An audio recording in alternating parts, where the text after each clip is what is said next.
A single forbidden map could shatter everything her city believes. Elara is a young cartographer whose curiosity burns brighter than any warning. She lives in a sheltered society, guided by cautious elders who have declared certain knowledge off limits.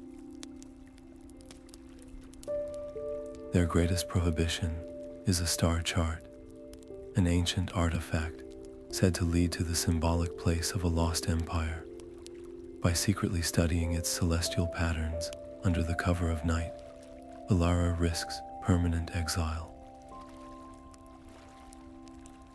She is driven by a conviction that the official history is incomplete, and that the truth about this early civilization holds the key to understanding their own world. By the end of her story, you will uncover the profound reason an entire empire was erased from memory.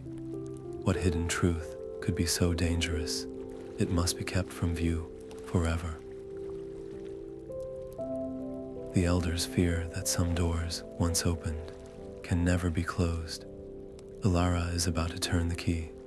What part of a forgotten world would you be most afraid to rediscover? The starless sky offered perfect cover for a journey no one was meant to take. Elara moved through the whispering canyons, her every step echoing faintly against the narrow stone walls. Her only guide was the star chart, burned into her memory, its celestial patterns aligning with symbols carved into the canyon rock eons ago. Each marker was a silent sentinel, a piece of a puzzle, leading her to a fissure so narrow it seemed part of the natural stone. With a final check of the constellations above, she pressed her palm against a specific sequence of glyphs. The rock groaned, not with the sound of moving stone, but with a deep, resonant hum as a hidden entrance shimmered into view. She had found the first ruin, but her triumph was fleeting. The moment she crossed the threshold, a wave of energy pulsed outwards, invisible but unmistakable. Far behind her, a rival scholar named Kale, who had long suspected her quest, felt the disturbance through his own tracking artifacts. He now had a confirmed direction. Inside, the air grew cold. Ethereal, blue lines of light ignited across the walls and floor, tracing intricate patterns that flared with protective intent. The elder's warnings echoed in her mind, a chorus of caution now made real. She could turn back, flee into the night, and perhaps avoid exile, or she could go forward into the heart of the unknown. The choice was made in a single heartbeat. The need for answers, to understand what her people had forgotten, was a compulsion stronger than fear. She stepped deeper into the chamber. In response, the very ruins seemed to breathe. The corridor behind her collapsed, stone grinding against stone, sealing her inside. The walls around her began to shift, reconfiguring with a quiet, ancient intelligence. This was no natural decay. This was a protective measure, a clear sign that the Empire's end was not a slow decline, but a sudden, deliberate act of preservation. Someone had gone to incredible lengths to safeguard this place and its legacy. Trapped, and with the architecture closing in, a new sound reached her, a faint, melodic hum that seemed to emanate from the stone itself. It was a gentle counterpoint to the shifting surroundings, a thread of harmony pulling her attention toward a distant archway. This soft sound was a guide, a sliver of hope, leading her toward the next chamber and whatever deeper insights it held. The hum led her into a cavern that stole her breath. All around her, great crystals pulsed with a soft, internal light, casting shifting patterns across the walls. These were not mere stones, they were living records. As Alara stepped closer, the air shimmered and ghostly images of a vibrant civilization bloomed around her. She saw people whose architecture flowed with the land, not against it, channeling energy from the sun and the wind into a network of harmony. This was the Golden Age, a time of profound balance. But the story the crystals told was not one of unbroken peace. The images shifted, growing frantic. A trusted council member, a figure of great influence, was shown diverting their core energy source, a glowing orb they called the Heartstone. This was not an act of preservation, but of ambition, an attempt to turn a force of unity into one of control. The resulting imbalance was catastrophic, a wave of dissonance that reshaped their world from within. A sharp crack echoed above her as a shard of crystal broke free and shattered on the floor, a direct result of the unstable energy her presence had agitated. Elara knew she had little time. Ignoring the danger, she focused on the most critical symbols flashing in the holographic display, those pointing to the Heartstone's last known symbolic place. With a steady hand, she began to transcribe them onto the margins of her own map. Preserving this knowledge was more important than finding a way out. A shadow fell over her work. Kale stood at the chamber's entrance, his expression cold. He had followed the energy pulse. "You have something that does not belong to you," he stated, his voice echoing in the cavern. His true purpose was now clear. He served a faction that saw the Heartstone not as a relic to understand, but as a tool to wield. Their argument intensified, a clash of ideologies in the heart of a fading empire. As Kale demanded the map, a violent tremor shook the chamber. The very foundations groaned, and a section of the wall crumbled away, not into rubble, but into a newly revealed, dark passage. The ruins had offered another choice, a path that could lead to safety, or plunge them both into a far greater unknown. The floor gave way into a slide of polished stone, plunging them both into darkness. Survival, for the moment, demanded a fragile truce. They landed in a heap, the air thick with the dust of ages, and found themselves in a corridor that hummed with latent energy. Elara's knowledge of symbols and Kale's understanding of ancient mechanics became their only tools. She would decipher the warnings etched beside a pressure plate, and he would calculate the weight distribution needed to cross it safely. They moved as a single, cautious organism through a gauntlet of shifting walls and beams of searing light. Each puzzle, a testament to the Empire's desire to be found only by the worthy. Their cooperation led them to a circular chamber where the air was still and cool. A magnificent mural dominated the far wall, its colors miraculously preserved. It depicted a man with a staff of living wood, his hand resting gently upon the glowing Heartstone. This was Orion, the last guardian, a figure they had both believed was pure legend. Inscriptions below the image spoke not of his passing, but of his retreat, a strategic withdrawal to a sanctuary where the stone's energy could be shielded from the world. The text hinted his bloodline was the key, a lineage that might still endure. Elara watched Kale from the corner of her eye. He studied the mural with an intensity that felt different from his earlier ambition, a flicker of genuine awe in his gaze. She knew his loyalty was to a master who saw the Heartstone as a prize, and she suspected their alliance would shatter the moment they were no longer in immediate danger. Yet they were running out of time and options. Taking a steadying breath, she made a choice that felt like stepping off a cliff. "I will share the full map with you," she said, her voice echoing softly in the chamber, "if you vow to help me find Orion first." "We learn the truth together, before your faction can turn it into a weapon." Kale was silent for a long moment, his internal conflict plain on his face. His orders were clear, but the weight of this discovery, the sheer scale of what they were uncovering, challenged his narrow purpose. "You have my word," he finally replied, the phrase feeling foreign on his tongue. It was a promise she knew could be broken in an instant, but it was the only chance she had. As if their pact had been the final trigger, a deep rumble echoed from the passage behind them.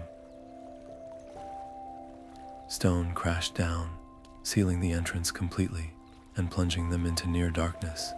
Save for the faint glow of the mural, the way back was gone. With only a sliver of light from Elara's crystal and the air in their lungs growing thin, they had no choice but to move forward. They squeezed through a final narrow crack in the chamber wall and emerged into a sight that defied all reason. A vast subterranean forest stretched out before them, its canopy glowing with bioluminescent fungi. The very air was sweet and alive, humming with a power that felt both ancient and deeply protective. Somewhere in this impossible garden, the last guardian was waiting. This subterranean forest breathed with a life of its own. Bioluminescent fungi cast a soft, blue-green light upon towering trees, whose roots pulsed with a gentle, rhythmic energy. The air itself was thick with the scent of damp earth and blooming night flowers. Alara and Kale had only taken a few steps when figures emerged from the shadows, moving with a silence that was both graceful and unnerving. They were the Sylvan, their skin patterned like bark, and their eyes holding the deep, ancient light of the forest. Their leader, Elder Nissa, stepped forward, her gaze as sharp as a thorn. She did not ask how they had entered, for the forest had already told her. She asked a far more dangerous question. Why have you come to a place the world was meant to forget? Her words were not a welcome, but a judgment.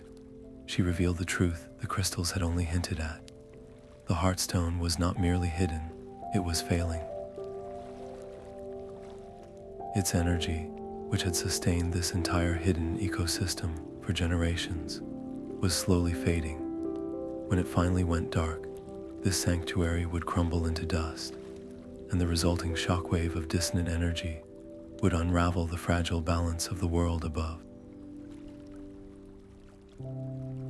The Empire's last act of preservation had become a ticking clock, and the Sylvan, descendants of the Empire's most devoted botanists, were its desperate guardians.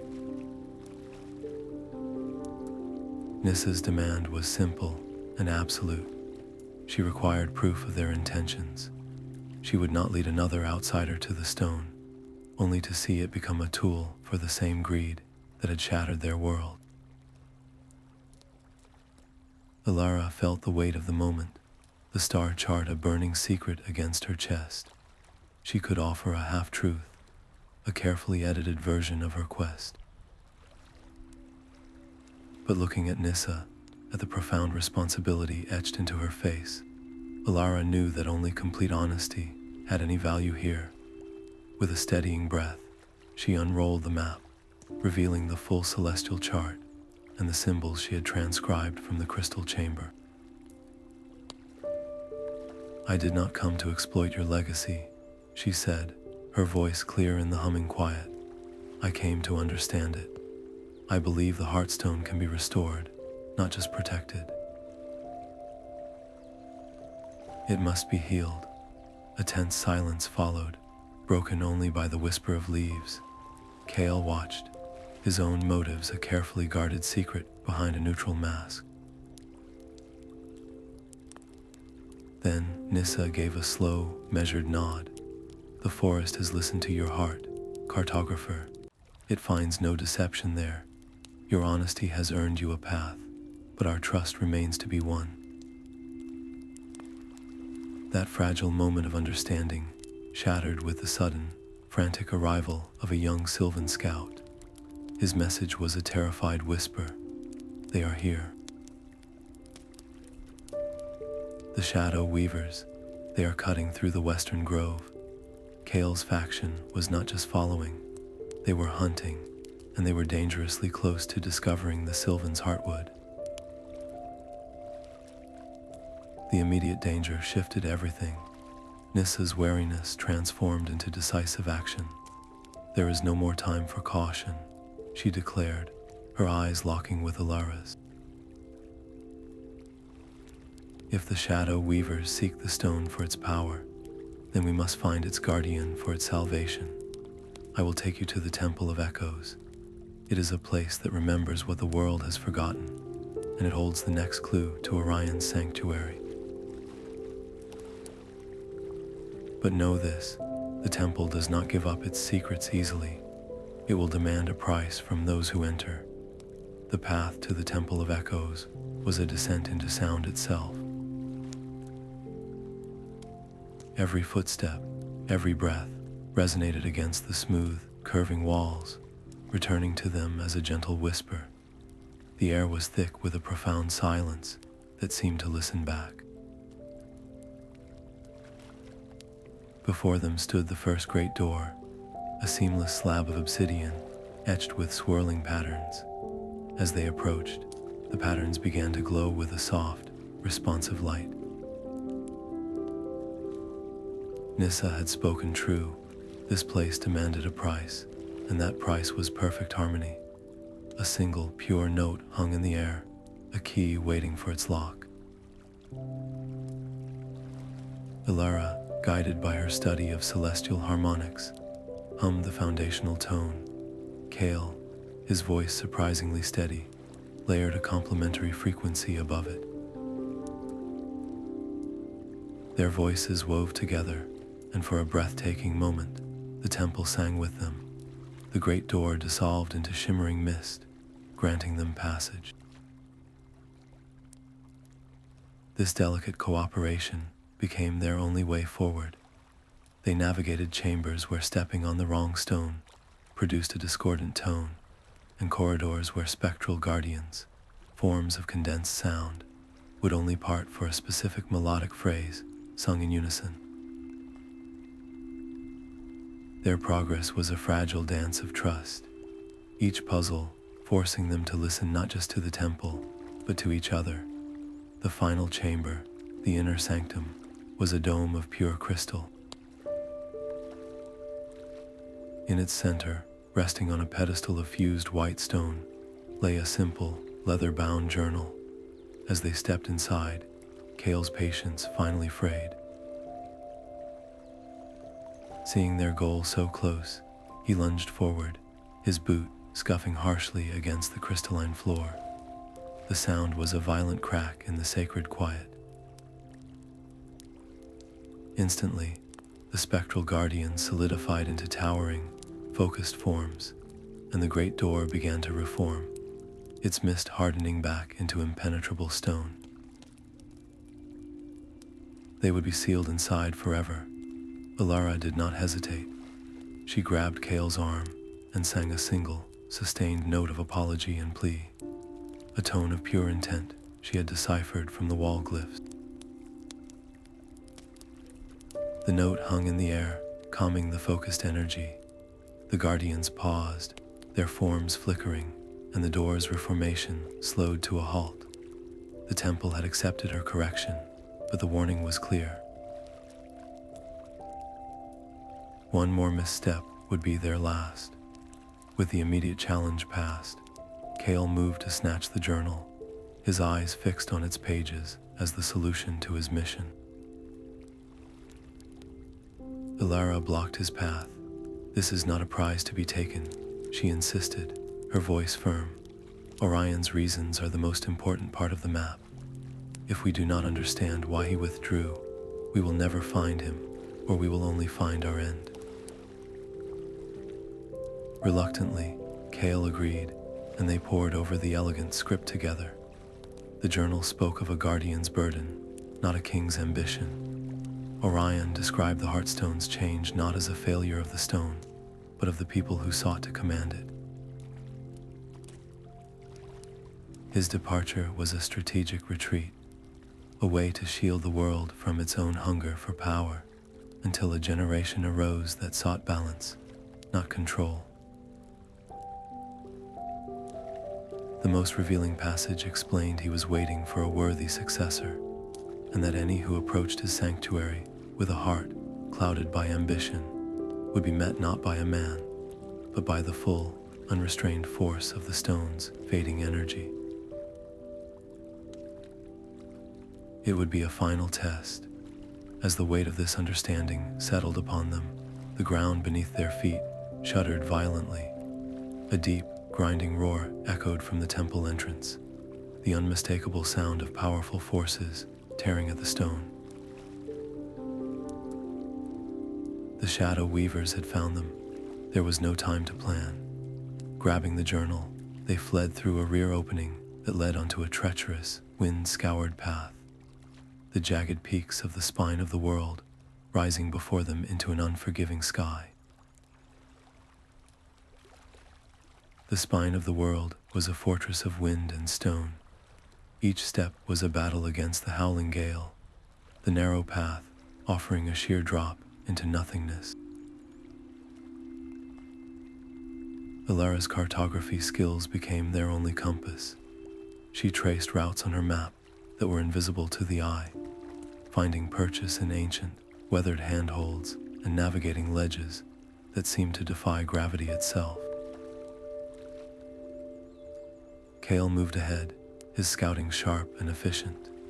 He fended off the territorial ice hawks and shaggy, rock-horned goats, drawn by the faint energy pulsing from the journal they carried, a lure in the thin, cold air.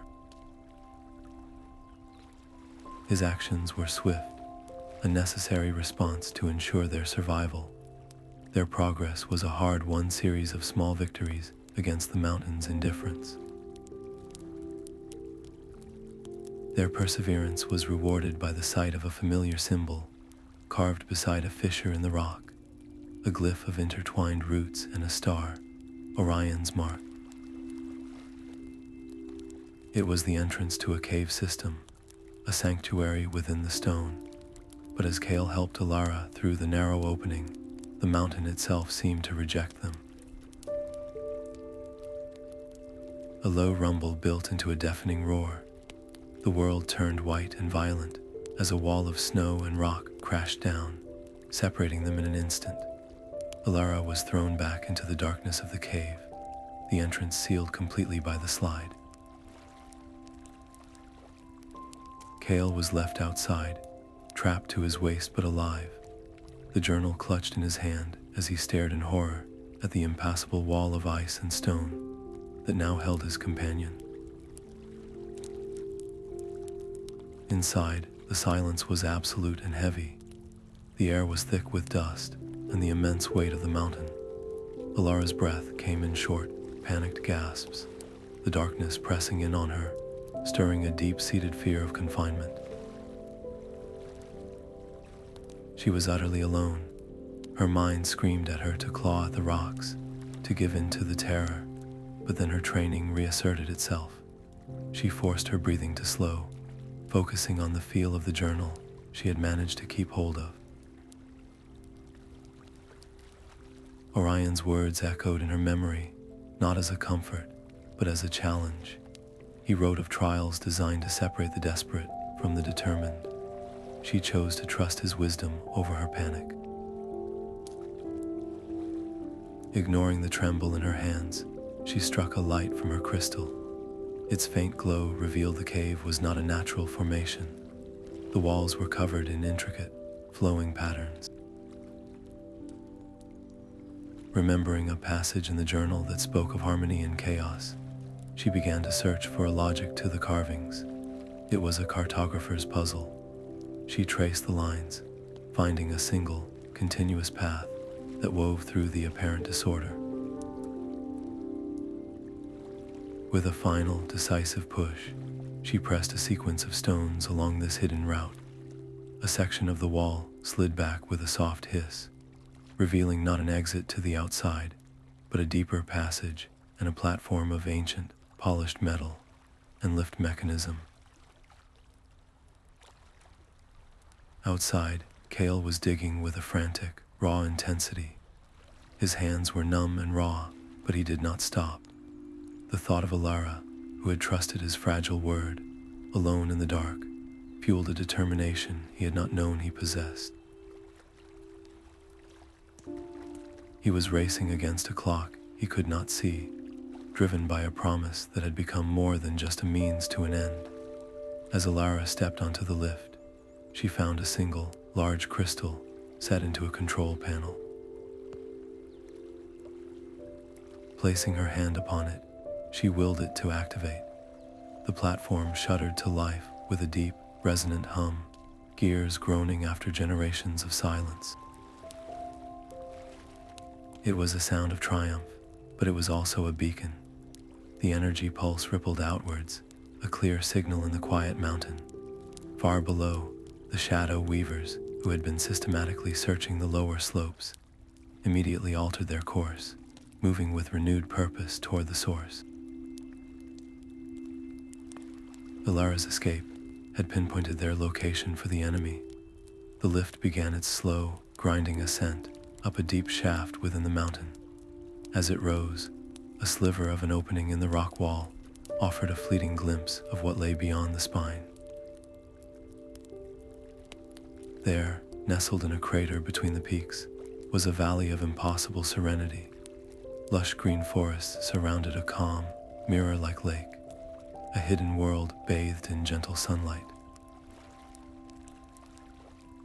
It was a vision of peace, a stark and cruel contrast to the certain danger that was now climbing swiftly toward them. The sanctuary was in sight, but the chase had just become a siege. The Valley of Whispers was a haven of quiet sounds. The air hummed with the soft murmur of streams and the rustle of leaves that seemed to speak in half-heard words. Here, Alara found Kale, who had fought his way through a secondary pass.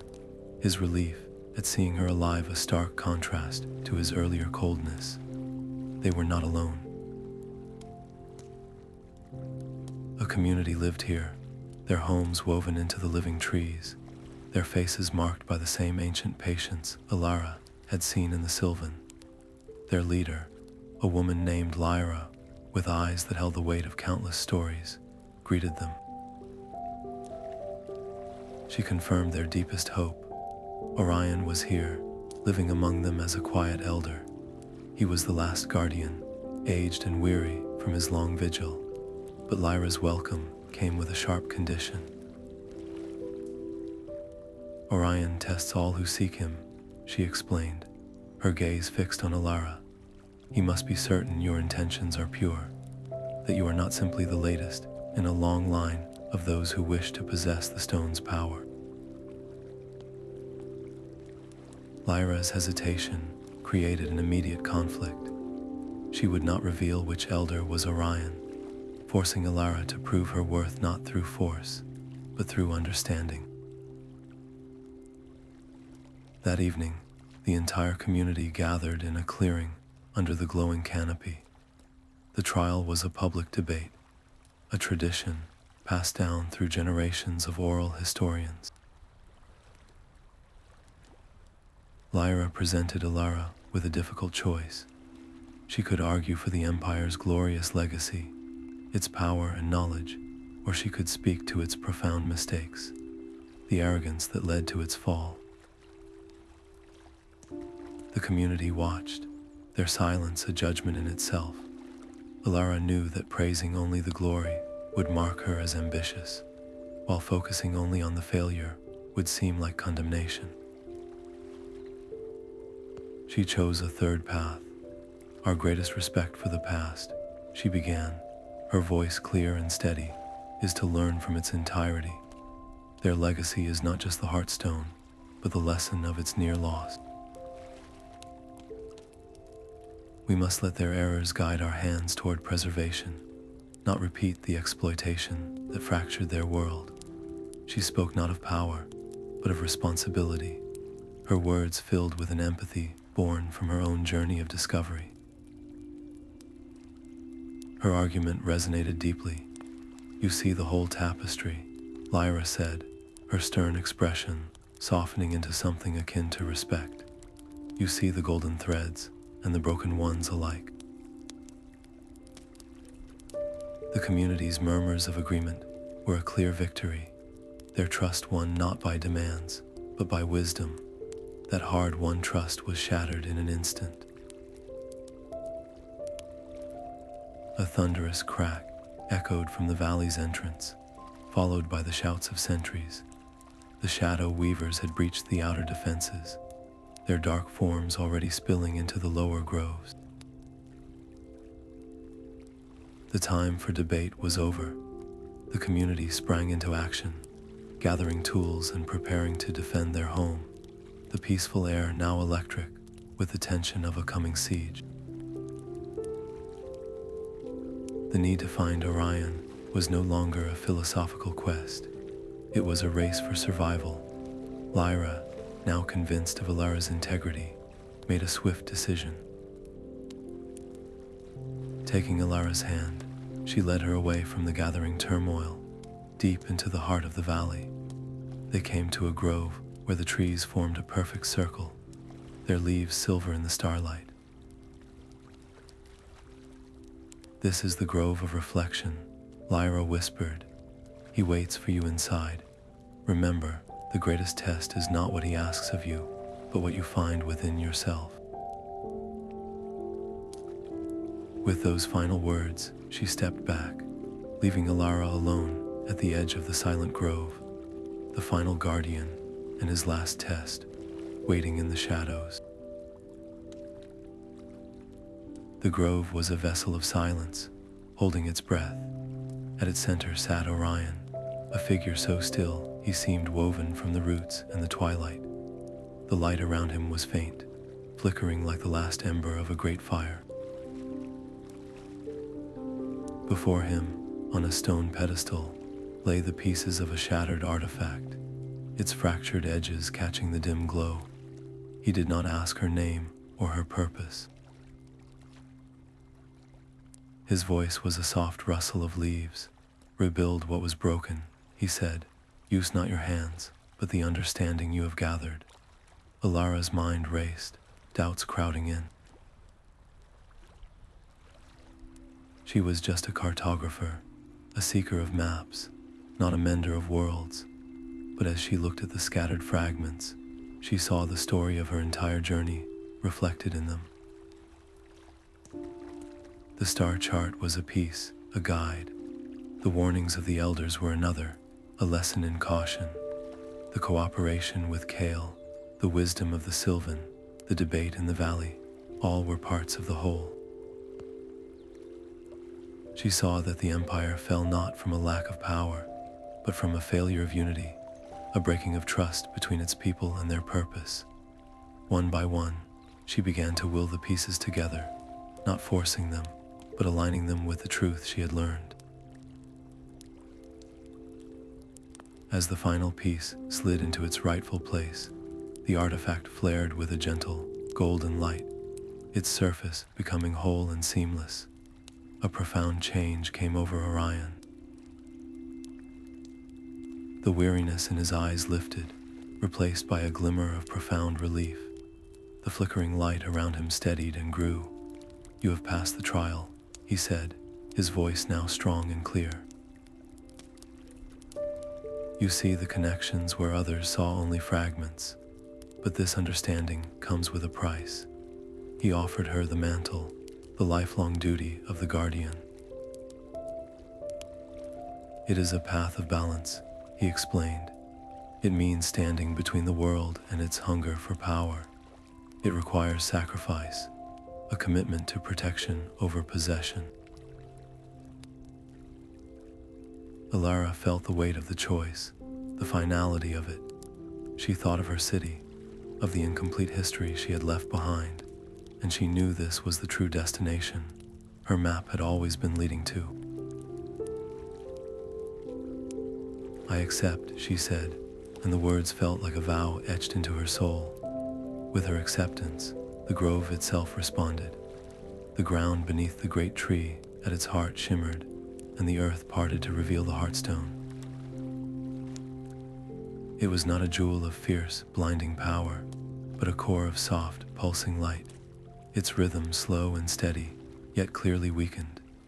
Its sanctuary had been here all along, guarded by the last of the faithful. And now, its protection was her burden.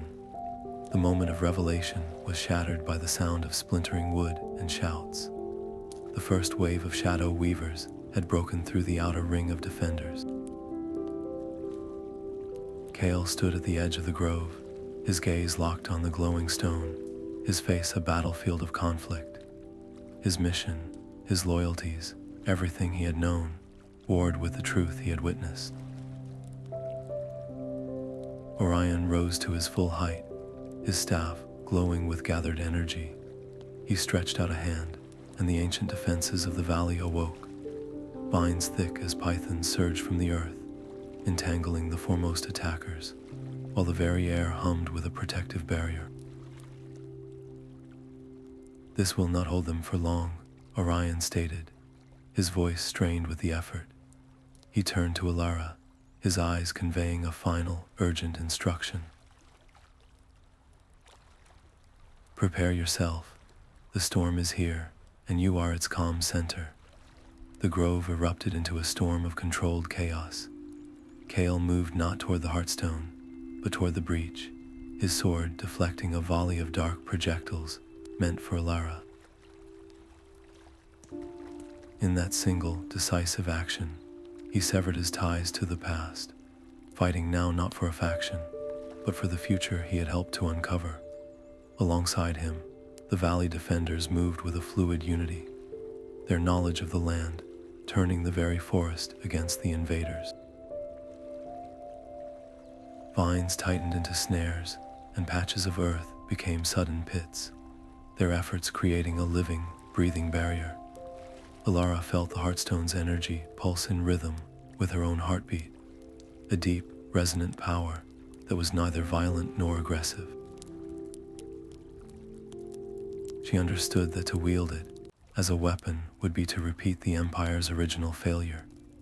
Instead, she focused her will, channeling its light not outward in a destructive blast, but downward into the wounded soil where the shadow weavers had torn through the tree line. A wave of vibrant green life erupted in its wake, grass and flowers blooming in an instant, their rapid growth tangling the feet of their foes and creating a disorienting, beautiful obstacle. The land itself was rising to their defense. This delicate balance was shattered by Morwin.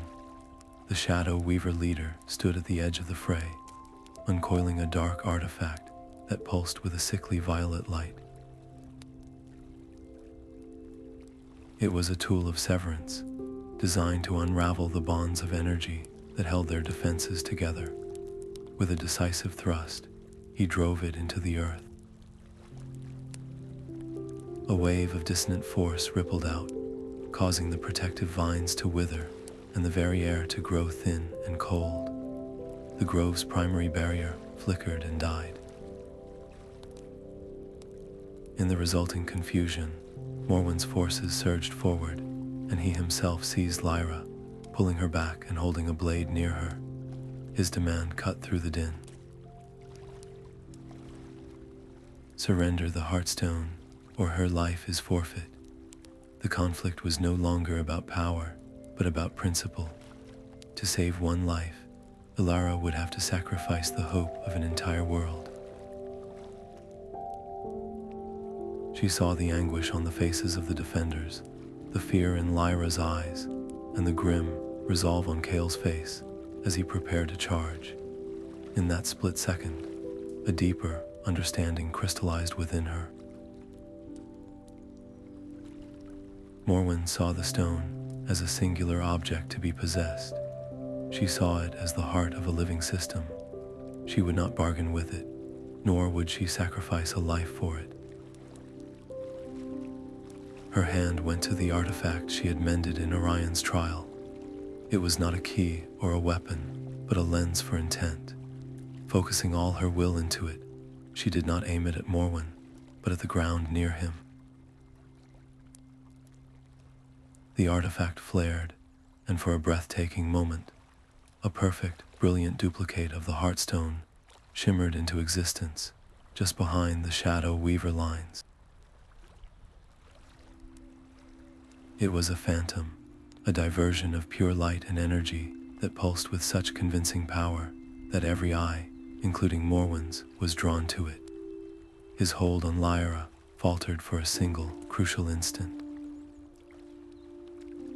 That was all the opening Kale and a small team of the swiftest defenders needed. They moved like shadows, striking not to defeat, but to disarm and distract, their sole purpose to pull Elara to safety.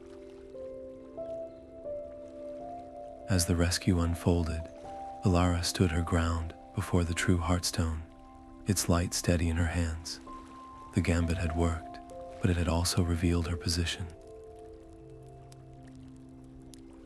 Morwin, his rage now fully ignited, turned from the fading illusion and advanced on her directly, his path clear and his intent finally, terribly personal. Morwin stood before the true Heartstone, his hands outstretched as tendrils of corrosive violet energy snaked toward its gentle light. Each touch of his power caused the stone to recoil, its steady pulse faltering into a frantic, irregular beat. The ground beneath their feet trembled in response, and high above, the sky churned with unnatural storms. Alara understood the truth instantly. The stone was not a tool to be commanded. It was a mirror reflecting the intent of those who approached it. Morwin's ambition was not just threatening the stone, it was actively poisoning it, recreating the very conditions that had fractured the Empire. She had to stop him, but as the new Guardian, her way could not be one of force. While Kale engaged Morwin's lieutenants in a fierce dance of blades, creating a perimeter of clashing steel, Elara stepped forward, her hands open and empty. She did not raise a weapon or a shield. Instead, she raised her voice, weaving the Empire's history into a story meant for Morwin's ears alone. She spoke of the council member who had first sought to control the Heartstone, not out of malice, but from a desperate fear of what might be lost. She described the beautiful, interconnected world that faded, not in a single cataclysm, but through 1,000 small choices that prized control over connection. "Your ambition is a relic," she called out, her voice steady against the howling wind. "It is a path that has already been walked, and it leads only to dust. You are not conquering a new future, you are repeating an ancient, tragic era." For a single, suspended moment, her words found their mark. Morwin's outstretched hands wavered, the violet energy flickering as a long-forgotten conflict surfaced in his eyes. The memory of what was lost seemed to touch something human within him, a flicker of the scholar he might have once been before his quest for power consumed everything else. That hesitation was all the opening his second-in-command needed. Seeing his leader falter, the lieutenant broke from his duel with Kale and lunged, not at a person, but at the Heartstone itself, a dagger of black crystal aimed at its core. Time seemed to fracture. Elara's choice was absolute. To protect the stone with force would be to embrace the very imbalance she was sworn to mend. To do nothing was to allow its ruin. In that sliver of a second, she embraced the full weight of Orion's teaching.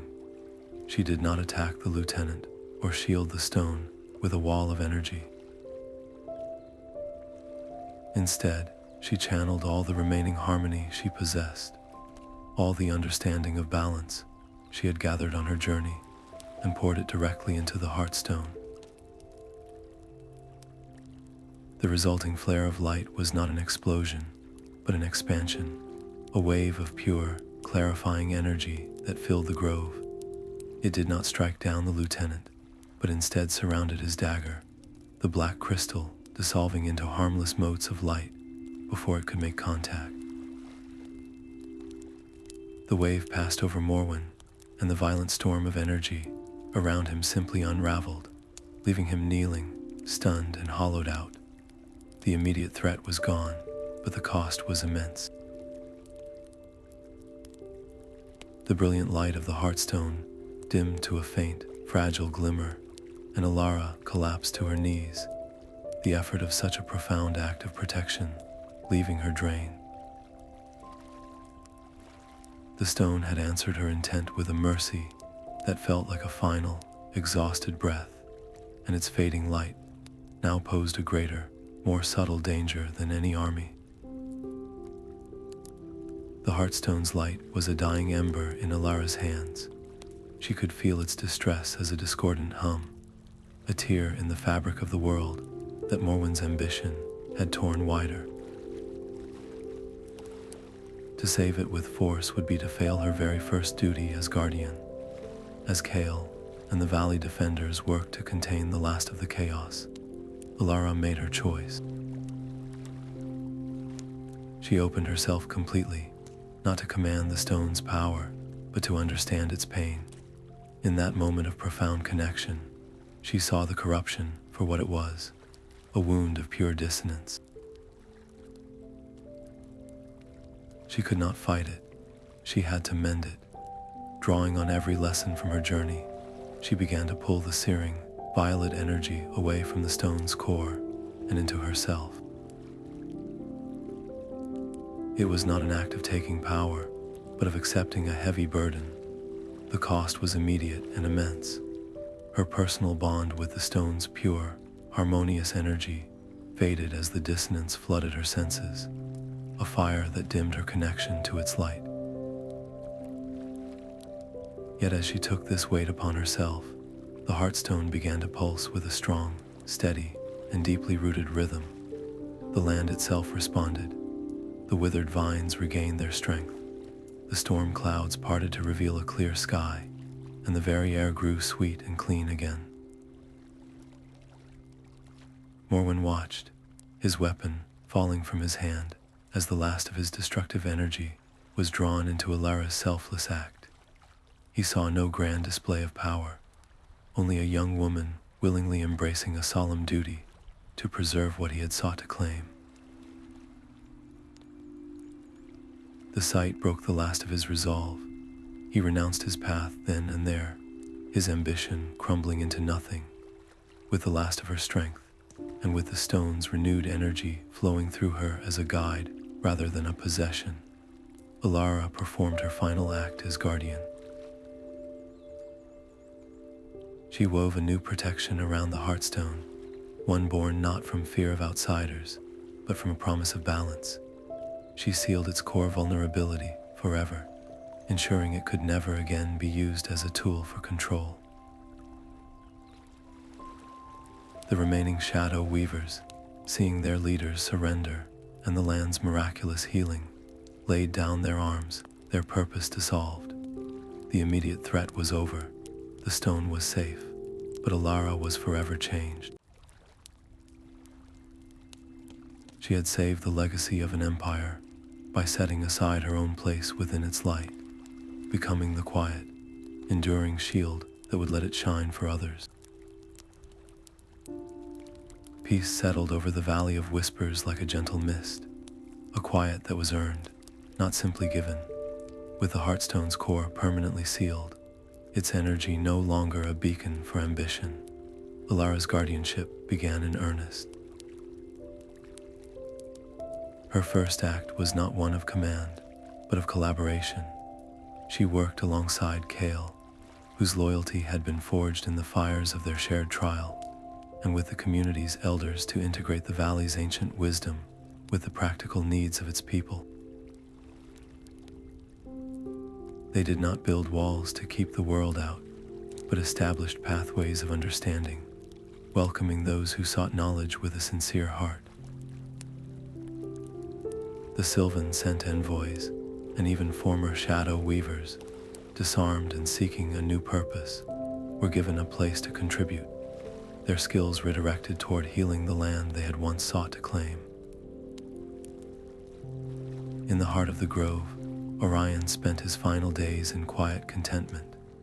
His long vigil was over, the weight of generations finally lifted from his shoulders. He passed from this world not as a legend, but as a man at peace, surrounded by the community he had protected for so long. His departure was marked not by sorrow, but by a profound gratitude for his long service. With his transition, Elara fully embraced her role, becoming the living bridge between a forgotten past and a hopeful future. She established a new tradition of oral historians, ensuring the Empire's true story, its golden age and its complex legacy, would be told in full. The Chronicles of the early Empire were no longer a forbidden secret to be feared, but a foundational lesson in the delicate art of balance. Children learned of the importance of thoughtful choices alongside the wonders of harmonious living, understanding that true strength is found in empathy and unity. Elara often walked the same paths she had first navigated with a map and a desperate hope, but now she saw them with a guardian's eyes. She understood that the greatest challenge was not a sudden, dramatic threat, but the slow, steady work of nurturing this fragile piece. Challenges did arise, as they always will, disagreements over resources, the occasional wanderer drawn by old rumors, the natural cycles of hardship and growth. Yet each was met not with the old fears of the elders or the aggressive control of the shadow weavers, but with the principles of the age before the ages. They approached conflict with a desire to understand, and scarcity with a commitment to share. The age before the ages was finally understood, not as a time of lost power, but as a timeless echo of a fundamental choice. It offers a quiet hope that any civilization, at any point in its journey, can choose connection over control and preservation over possession. Elara's journey, which began with a single, secret map, ultimately redrew the boundaries of what is possible, proving that the most enduring empires are not made of stone and power, but of the stories we choose to honor and the future we choose to build together.